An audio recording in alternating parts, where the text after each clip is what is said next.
Good morning. Welcome to the West Ham Voice on a Friday morning. It's the end of the week. It's wonderful, isn't it? It's been a great week for West Ham fans, for West Ham United.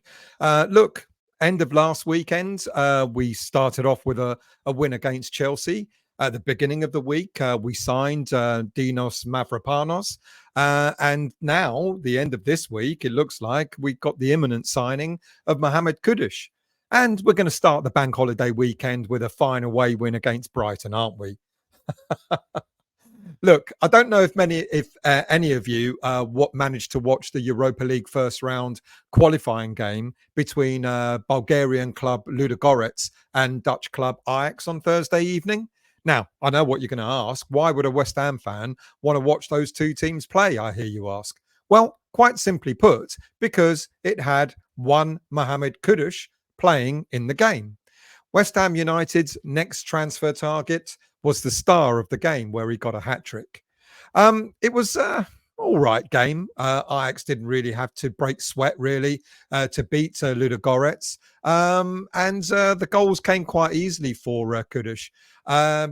He started where I thought he would. He started on the right side of attacking midfield, and he kind of did the easy things really well, and he did the difficult things without really too much fuss.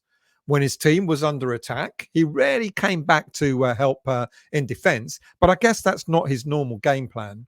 I did say in the video about him that I did on Thursday that he normally does try to drop deep to help his team defend, but it's not really his strong point. And he kind of demonstrated that throughout the game. Not that he did anything wrong, but it's just not something that he seems accustomed to. You could tell he's much more comfortable being in the top half of the pitch rather than in the defensive half. However, it is at the other end of the pitch that he did most of his damage on Thursday evening. Look, he gets into positions in the box that will alarm defenders. He's got a deft foot. He's got a good skill at holding the ball up, and his shooting ability are certainly going to be massive assets for West Ham United. So, when did he get his first goal? On the 16th minute, he struck his first goal. Ajax defender Devin Wrench won the ball back just outside the 18-yard box. Kudus took the ball off him and struck a sweet left-footed shot into the bottom right-hand corner. It was such a good shot that it was far enough away where the keeper had no chance of reaching it. 1-0 on 16 minutes. And then straight after, within 2 minutes, he got his second goal. Where he found himself just onside with the keeper to beat in a crowded 18-yard box. He ghosted into that position where Ajax midfielder Kenneth Taylor threaded a fine through ball through to Kudus, with this time with his right foot, he wrong-footed the Ludogorets keeper and slid it into the bottom left-hand corner. He's certainly got movement. He certainly has got a knack for getting into dangerous positions on the pitch. In the second half, Ajax manager Maurice Stein introduced none other than Carlos Borges. Remember him? Yeah, he was meant to be playing for West Ham United. He introduced him in the second half, and Borges moved out to the right of attacking midfield. And that meant that Kudus moved into central attack into a forward role. Within 5 minutes, he got his next goal. He got his hat trick, and it was a 4-0 up for Ajax. With the Bulgarian side chasing the game, Ajax made a swift break into the Ludogorets half. Steven Bergwijn found Kudus just inside the centre of the 18-yard box, and again, with his right foot, he shot into the bottom left-hand corner. Basically, that was job done, and he was subbed off with a minute into stoppage time. He showcased, as I've already said, he showcased several of his strengths and several of his traits in the game. Good movement, dangerous around the box, good feet, good shooting ability. He also showed his ability to adapt from the right side of attacking midfield into a forward attacking role. I think when he comes to West Ham United, that's the game plan that David Moyes is going to have for him, and probably Jared Bowen, where throughout the game, I think those two players are going to interchange. You might see Bowen start up front with Kudus out on the right, and then you might see them changing over with Kudus going up front and Bowen going on the right. So he's got options there, David Moyes, and he's certainly going to be a massive asset to the West Ham United team. Look, the only thing I think we didn't see much of is his speed in the game. He really didn't need to use it much against the Bulgarian team, but I'm sure he's got speed to burn. And I'm sure if you've all watched videos of him on YouTube, etc., you will see what a speedy player he is. Now, not many of you uh, or would many of you have been concerned before the game in an interview that Ajax manager Stein did. He was making all the right noises about Kudus, about wanting to keep the player, and many fans were also concerned that he was going to pick him for this game. And lo and behold, Stein did just that. I think with the transfers looming, I think many of us would have expected Kudus to be benched or not picked at all.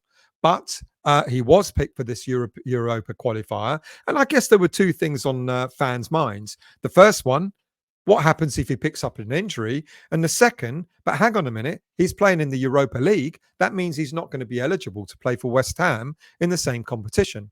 Well, let me put your minds at ease for both. He hardly got tackled in the game. So picking up an injury was very unlikely to happen. Plus, he was playing in the qualifying round of the Europa League for Ajax. So when he completes his move to West Ham United, he will still be eligible to play for us because he'll be playing in the group stages. Look, the rules changed a couple of years ago, so fear not. We're not spending money on a player that's going to be ineligible to play for us in this competition. Now, other things on fans' minds is, yes, that it's true that there was a Saudi club, or there is a Saudi club, trying to make the move to West Ham United difficult. And some Premier League clubs, especially Chelsea, have shown a late interest in the player. And this was happening throughout Thursday.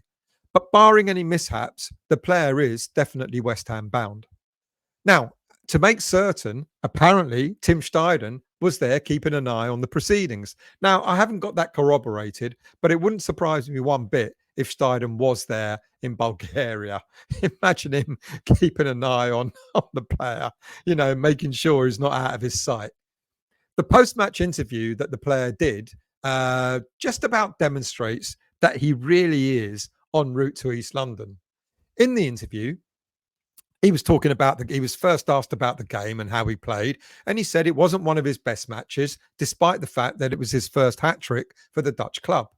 The interviewer kind of wanted to know more about what's happening with the player rather than the game itself, and he asked him if it was his last game for Ajax. And I think instinctively, Kudus just replied, "Yes, I think so.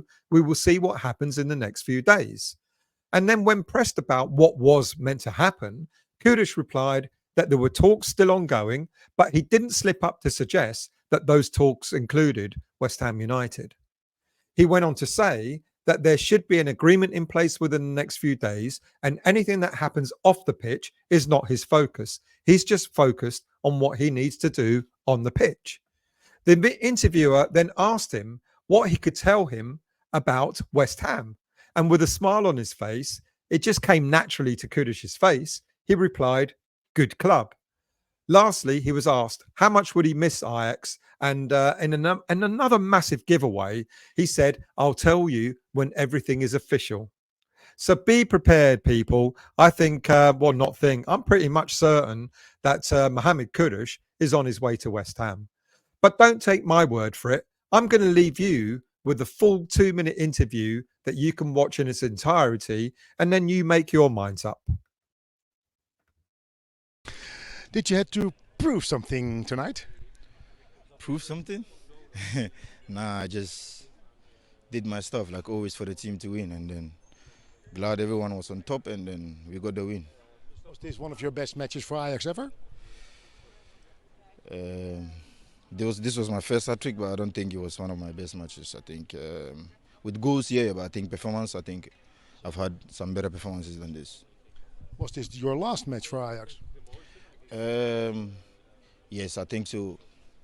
But we see what happens in the next days, because I don't have control over everything. But we see in the next days what happens.